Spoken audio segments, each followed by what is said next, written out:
আচ্ছা, পূর্বের ভিডিওতে আমরা আলোচনা করেছি যে ডোমেইন এবং হোস্টিং এর দুইটা একটা অপরিহার্য বিষয় একটা ওয়েবসাইটের জন্য, তাই না? এখন কথা হচ্ছে যে আমি তাহলে ডোমেইনটা কোত্থেকে কিনবো এবং হোস্টিংটা কোথা থেকে কিনবো? এটা কোশ্চেন দাঁড়ায় না যে আমি আসলে ডোমেইনটা পাবো কই? এটা কি ফ্রিতে চলে আসে বা এমনিতেই পয়দা হয়?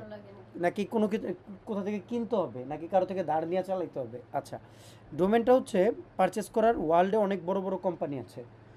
ডোমেন এবং হোস্টিং একই কোম্পানি সেল করে, ঠিক আছে? আবার ভিন্ন ভিন্ন কোম্পানিও সেল করতে পারে, এটা ডিপেন্ড করে যে কোম্পানির গোল কী। এখন ওয়ার্ল্ডের অনেক বড় একটা কোম্পানি, সেটা হচ্ছে গোডেডি। আমরা টিভিতে যখন খেলা দেখতে যাই তখন আমরা এই গোডেডির অ্যাড দেখি, কখনো হয়তো খেয়াল করি না, কিন্তু ওই গোডেডি দেখা যায় টিভিতে।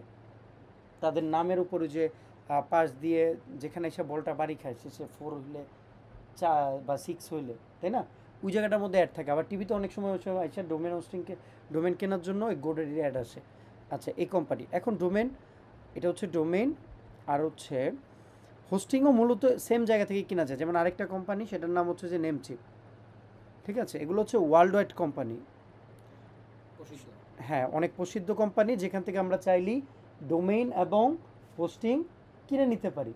ওকে, আচ্ছা, এখন ডোমেইন মূলত আমি এখন লিখে সার্চ করি যে facebook.com, দেখি এটা অ্যাভেলেবল আছে কিনা, আমি চাইলে আমার কোম্পানির জন্য বা আমার বিজনেসের জন্য আমি এটা কিনতে পারি কিনা।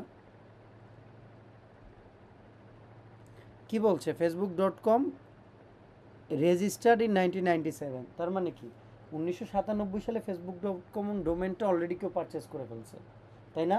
আমি একটু দেখি তো youtube.com,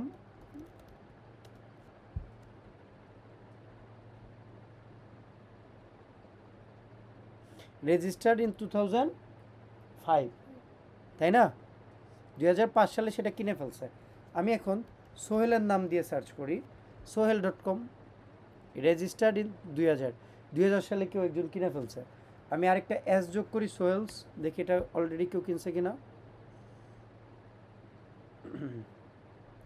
রেজিস্টার্ড ইন 2008, এটাও কিনা হয়ে গেছে। আমি একটু দেখি যে আশিক নামে কেউ কিনছে কিনা। এটা, এই ডোমেনের নামটা কোনো একজন ব্যক্তির নাম হইতে পারে, একটা কোম্পানির নাম হইতে পারে, কোনো একটা অর্গানাইজেশনের, যে কোনো কিছু হইতে পারে। এটা ডিপেন্ড করে যে যার ইচ্ছে মতো সেটা কিনতে পারে। ওকে, যদি সেটা অ্যাভেলেবল থাকে। যেমন এই যে সে বলতেছে যে aashik.game, এটা এটা কেনা যাবে $310 দিয়ে, তাই না? এক বছরের জন্য। আচ্ছা, এখন এই ডোমেনটা মূলত আমি চাইলে সর্বনিম্ন 1 বছরের জন্য কিনতে পারবো, আবার চাইলে 10 বছর, 20 বছর, 30 বছরের জন্য কিনতে পারবো একসাথে। ওকে, এখন কথা হচ্ছে যে 1 বছর, 2 বছর, 3 বছর, 4 বছর করে কিনতে পারবো। যত বেশি সময়ের জন্য একসাথে কিনবো তত দামটা একটু কম পড়বে, কারণ এত বছরের জন্য একসাথে কিনে ফেলতেছি, কোম্পানি একটু অফার দেয়। আচ্ছা, এখন কথা হচ্ছে ডোমেনটা পেলাম, এই যে আমরা দেখতেছি ডোমেন, এটা হচ্ছে হোস্টিং। আমি যদি হোস্টিংয়ে আসি, দেখব তারাও 1 বছরের জন্য কিনা যায় সর্বনিম্ন, আবার 1 মাসের জন্য কিনা যায়, ঠিক আছে? এই যে 1 মাসের জন্য আমি চাইলে কিনতে পারি। এখন 1 মাসের জন্য কিনলে $2 কাছাকাছি পড়ে হোস্টিং ফাইল রাখার জন্য, ঠিক আছে? না, এই ওয়েবসাইটটা যদি তুমি রিনিউ না করো, মনে করো 1 মাস চালাইলা, চালানোর পর তুমি কি করলা, পরবর্তী মাস আর তুমি টাকা টাকা টাকা দিলা না, তাহলে সে কি তোমাকে ফাইলটা দিবে? তুমি যদি বাসা ভাড়া না দাও, তোমাকে কি বাসায় রাখবে? অটোমেটিক এটা ইয়ে হয়ে যাবে, 2 দিন 3 দিন 1 সপ্তাহ পর্যন্ত তোমাকে সময় দিবে যে তুমি আবার এটা টাকাটা দাও, কিনা চালাও, কিনা চালাও, নোটিফিকেশন দিবে যে তোমার এটার ইয়াটা শেষ হয়ে গেছে, রিনিউ করো, জলদি রিনিউ করো, ঠিক আছে? এরপরে তোমাকে 1 সপ্তাহ সময় দিবে বা 10 দিন সময় দিল, তুমি যদি এর মধ্যে কিনে ফেলো তাহলে হয়তো যে তোমার এটা আবার কন্টিনিউ হবে। আর যদি চাও যে 1 বছরের জন্য একসাথে কিনবা, তো এজন্য মানুষ কি করে, প্রতি বছরের জন্য একসাথে কিনে নেয়, আবার 2-3 বছরের জন্য একসাথে কিনে ফেলে।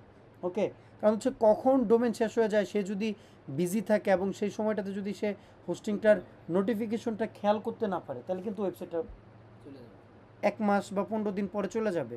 হইতে পারে না যে আমি আজকে হোস্টিং এ যদি ফাইলস থাকে কিন্তু অনেক সময় চলে যায় টাকা মানে না দেওয়া হয় আর কি, হ্যাঁ, তখন কি যে ইনফরমেশনগুলো ছিল, যে ফাইলগুলো ছিল, ওয়েবসাইট নাই হয়ে যাবে, মানে আবার নতুন করে আসবে, আবার নতুন করে করতে হবে। কিছু সময় যারা হোস্টিংসে বিক্রি করে তারা 1 মাস বলে যে 1 মাস 2 মাস পর্যন্ত তাদের সার্ভারে রাখে। যদি তাদেরকে আমরা রিকোয়েস্ট করি তাহলে তারা ওই ওয়েবসাইটটা আবার তারা ব্যাক করে দেয়। এটা কোম্পানির উপর ভ্যারি করে, কেউ 1 মাস রাখতে পারে, কেউ 1 বছরও রাখতে পারে, পারে না? এখন সে যদি আমার ফাইলটা টাকা ছাড়াই রাইখা দেয়, এতে করে কি হবে? তার টাকা খরচ হবে না, তার জায়গাটা আনুক, শুধু শুধু আমি বাসা বানায় রাখছি, কাউরে আমি ফ্রিতে 2 মাস 3 মাস থাকতে দিছি, আমার কি লাভ হবে না লস হবে? তাদের ক্ষেত্রেও সেম, বুঝছি? এখন আমাদের একটা ডোমেইন দরকার, হোস্টিং দরকার। তা আমরা এইটুকু জানলাম যে ডোমেইন কেনা যায়, আবার এগুলো হচ্ছে ইন্টারন্যাশনাল ওয়েবসাইট।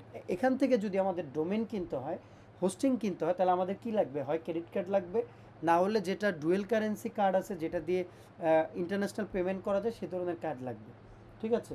সেখান থেকে আমি চাইলে আমার ডোমেইন হোস্টিং কিনতে পারি। আর না হলে আমি বাংলাদেশি কিছু কোম্পানি আছে যারা ডোমেইন হোস্টিং সেল করে, ঠিক আছে? সেই ডোমেন হোস্টিং যারা সেল করে তাদের কাছ থেকে কিনে নিতে পারি, ঠিক আছে? যেমন ডোমেন হোস্টিং প্রোভাইডার লিখে যদি আমি সার্চ করি, এগুলো আমি এত ইনডেপথ কেন বলছি? কারণ হচ্ছে যখন তোমরা ক্লায়েন্টের সাথে কাজ করবা, ঠিক আছে, ক্লায়েন্ট বলবে আমার একটা ওয়েবসাইট লাগবে, পরবর্তী কাজ কি তুমি জানো না, তখন পরবর্তী কাজ কি হবে? একটা ওয়েবসাইট লাগবে, সে বলল, আমার কাজ কি হবে পরে? প্রথমে ডোমেইন কিনতে তাকে জিজ্ঞাসা করতে হবে তোমার বিজনেসের নাম কি হবে, তোমার বিজনেসের নামের জন্য এই ডোমেন কি পারফেক্ট কিনা, তুমি কি নিতে চাও, দেখবে অ্যাভেলেবল থাকলে সেই ডোমেনটা পারচেস করব। তারপর কি পারচেস করব? হ্যাঁ কিনে দিতে পারে, সে যদি বুঝে তাহলে সে কিনে দিবে, যদি সে না বুঝে, সে শুধু জানে, এমন হইতে পারে যে সে শুধু জানে যে তার একটা ওয়েবসাইট দরকার। আমরা বলি না যে আমার একটা ফোন দরকার, এখন ফোন কোত্থেকে কিনে অনেক মুরব্বীরা আছে জানে না, তাই না? তখন তারা আমাদেরকে বললো যে আমাদেরকে লয়ে যাও সেখানে। তা আমাদেরকে কেন বললে? কারণ আমরা জানি, আমরা বুঝি। এখন এমন ওয়েবসাইটে অনেক আছে যে তারা জানে না ওয়েবসাইট কীভাবে বানাইতে হয়, কী কী লাগে। তাদেরকে তখন বলতে হবে একটা ডোমেন লাগবে, একটা হোস্টিং লাগবে, এটার প্রাইস এত পড়বে, তুমি টাকা দাও, আমি কিনে দিচ্ছি। আর নাহলে তোমার ক্রেডিট কার্ড থাকলে তুমি এখান থেকে কিনে তুমি আমাকে এটা দাও, আমি তারপর সেখানে ওয়েবসাইটটা ডিজাইন করার জন্য কাজ শুরু করে দিচ্ছি। বুঝতে পারছি? ওকে, এই যে বাংলাদেশি অনেক সাইট আছে যেখান থেকে চাইলে আমরা ডোমেন পারচেস করতে পারি, যেমন ওয়েব হোস্ট বিডি, হোস্ট সেবা, নেমচিপ। এই যে একটা ডোমেন তারা সেল করতেছে কত? 1500 টাকা, এটা হোস্টিং। হ্যাঁ, এটা হচ্ছে হোস্টিং সেল করতেছে মান্থলি, ইয়ারলি 1500 টাকা, 2000 টাকা, 2500 টাকা, ঠিক আছে? এটা ডিপেন্ড করে সার্ভারের উপর ডিপেন্ড করে, যে ও আবার 4000 4500 টাকা, আবার এমনও সার্ভার আছে যে 20,000 টাকা মাসে, 50,000 টাকা মাসে, হয় না? এটা ডিপেন্ড করে যে আমি যেই হোস্টিংয়ের নামের মধ্যে যে আমি যে ডোমেনটা নিচ্ছি, ডোমেনে কোনো কিছু নেই, শুধু নামটা কিনলেই হয়। কিন্তু হোস্টিংয়ে আমি কতটুকু জায়গা কিনবো, আমার বাসাটা কত বড় হবে, সেটা তো আমি ডিফাইন করি। সেই বাসার সাইজের উপর ডিপেন্ড করেই কিন্তু হয়, এটার প্রাইসিংটা নির্ধারিত হয়, তাই না? যেমন উত্তরার যে বাসাগুলো, সেখানে ভাড়া দিই কত? 30,000 টাকা, 40,000 টাকা। আবার ধানমন্ডি গুলশানে ভাড়া দেয় কত? 60,000 টাকা, 70,000 টাকা। ডিফারেন্টটা কেন? পশ এরিয়া, স্পেসের এরিয়া, কারণ হচ্ছে ওখানকার কালচারের সাথে এখানকার কালচার অনেক ডিফারেন্ট। ব্যাপারটা এরকম না, অনেক কিছু ভেরিয়ার্স আছে না? ঠিক তদ্রুপ যখন আমরা সার্ভার কিনতে যাই, ঠিক তদ্রুপ মানে এই ধরনের ভেরিয়ারগুলো আছে, যেগুলো যে যত ভালো চায় তার টাকাও তত গুনতে হয়।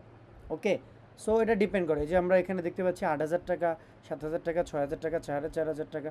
এটা আচ্ছা, তার জন্য লাগবে, এখন সেটাতে আসতেছি, আমার ব্যক্তির কাজ কি।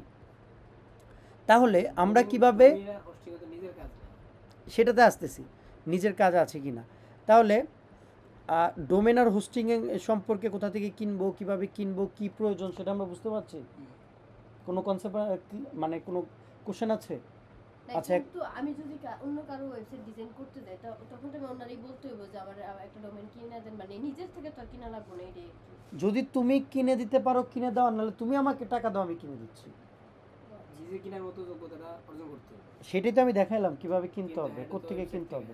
সেই ওয়েবসাইটগুলো থেকে যে আমি নাম সার্চ দিচ্ছি, গুগল থেকে কেনা যায়, মানে গুগল থেকে কেনা যায় না, বিভিন্ন ওয়েবসাইট আছে। গুগল হচ্ছে জাস্ট একটা সার্চ ইঞ্জিন, একটা অনলাইন প্লেস যেখানে লক্ষ লক্ষ আদার্স ওয়েবসাইটগুলোকে সে তুলে ধরছে।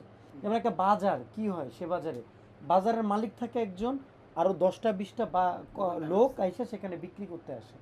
সো আমরা যদি গুগলটাকে একটা বাজার বা প্লেস যদি বলি, সেই প্লেসটাতে আইসা সে জায়গা করে রাখছে, এখানে আইসা বিভিন্ন কোম্পানিগুলো আসে, যার ওয়েবসাইট যত র্যাঙ্ক করবে, যে যত ভালো পারফরমেন্স দেখাইতে পারবে, তার ওয়েবসাইটটা তত উপরে থাকবে। সেটা আমরা এসইওতে আমি যদি শিখবো। কিনা দিই, এটা যদি উনি নাই বুঝে যে আমি ডোমেনটা কিনতেছি, তখন না না দেখাই তো যাবে যে এই যে তোমার ওয়েবসাইটটা আমি রেডি করছি, ডোমেনটা কেনা হয়েছে, হোস্টিংটা কেনা হয়েছে, আমি এটাতে ফাইল রাখছি, ওয়েবসাইটটা এক্সিস্ট করতেছে। যেমন আমাদের ক্লায়েন্ট, যেমন আমি বেসিক্যালি ডোমেন হোস্টিং দুইটাই সেল করি, ঠিক আছে? এটাতে কি হয়, যেমন আমার স্টুডেন্টের নাহিদের, তার একটা ডোমেন লাগবে, তার একটা হোস্টিং লাগবে, সে একটা ওয়েবসাইট বানাবে, কেন? তার নিজস্ব, এটা আমাদের ক্লাসের মানে প্রত্যেক ক্লাসের অন্তর্ভুক্ত যে আমাদের নিজস্ব একটা ওয়েবসাইট লাগবে, যাতে করে ক্লায়েন্টরা আমাদের সাথে যোগাযোগ করতে পারে। আমি যে একজন সার্ভিস প্রোভাইডার, আমি যে সার্ভিস সেল করি, সেটা মানুষ আমাকে কীভাবে পাবে? বাজারে গেলে কি হয়, দোকানদাররা যদি না আসে, কাস্টমারও যদি না আসে, তাহলে সেটা বাজার হবে? দোকানদারেরও আসতে হবে, কাস্টমারদেরকেও আসতে হবে। আচ্ছা, যেটা একটু আগে কোশ্চেনটা করা হলো যে আমাদেরও কি ডোমেন হোস্টিং লাগবে? লাগবে, সেটাতে আসতেছি কিছুক্ষণ পর। তাহলে এই যে একটা ওয়েবসাইট আসে, মানে আমি যদি ডোমেনটা না কিনতাম, তারপর ওয়েবসাইটে কিছু একটা না রাখতাম, এই ওয়েবসাইটে কি আসতো? নাই দেশ। এটা হচ্ছে একজন ব্যক্তির ওয়েবসাইট, তাই না? হুম। বুঝছি। হুম আচ্ছা, এখন তাহলে সোহেলের কোশ্চেনের অ্যান্সার হয়েছে, নিজেরও লাগবে, নিজেরও একটা ওয়েবসাইট লাগবে, কারণ আমি নিজেরও একজন কি website সেলার। লাগবে এবং কি নিজেও মানে প্রতি মাসে বা বাৎসরিক খরচ দিয়ে দিতে হবে, এক বছরের অন্তর অন্তরে সেটা টাকা দিয়ে এটা রিনিউ করতে হবে। renew করতে হবে। ডোমেনের আলাদা, হোস্টিংয়ের আলাদা, ঠিক আছে? ওকে। কথা কথা একটা কেনার পরে পরবর্তী দিকে মানে এটা ধরো মন চাইলো আমি এটাকে কন্টিনিউ করব না, দোকান একটা নেওয়ার পর কি হয় যে আমি মন চাচ্ছে কন্টিনিউ করলে তো ওইখান থেকে ওই আবার নতুন করে শুরু হতে হবে। যদি অন্য কোথাও আমি ওয়েবসাইট বানাইতে চাই আরেকটা, হুম। সেক্ষেত্রে আমি যদি সেম ওয়েবসাইটের ফাইলগুলো রাখতে চাই, অন্য একটা ডোমেন কিনা, তখন এটাকে কানেক্ট করে দিব। Hosting টা বুঝছি। connect করে দেবে। আচ্ছা, এখন আমার ডোমেন কিনা শেষ, এক্সাম্পল আমার ডোমেন কিনা শেষ, একটা হোস্টিং কিনা শেষ এক জায়গা থেকে, দুই জায়গা থেকে কিনা হইতে পারে, দুইটা এক জায়গা থেকেও কিনা হইতে পারে। আমরা একটা দোকান থেকে আমরা সব কিনে ফেলি, আবার কখনো 2টা 4টা 5টা জায়গা থেকেও কিনে তারপর কি করি, একই সাথে রাখি। আমাদের ডোমেন কিনা হইলো, হোস্টিং কিনা হইলো, তখন আমাদের কাজ কি হবে? এই দুইটাকে একসাথে কানেক্ট করে দেওয়া। এটা কখনো একসাথে থাকে না, হুম। আমাদেরকে কি করতে হয়? Connect করতে হবে। কানেক্ট করতে হয়। কানেক্ট করার পর একটা ওয়েবসাইট রেডি হয়। ডোমেন এবং হোস্টিং একসাথে কানেক্ট করে দেওয়ার পর একটা ওয়েবসাইট হয়, এর আগে হয় না। Concept clear? ঠিক আছে। এখন কানেক্ট কিভাবে করতে হয় সেটা আমরা ইন ফিউচার দেখব কোনো একটা ক্লাসে। ওকে।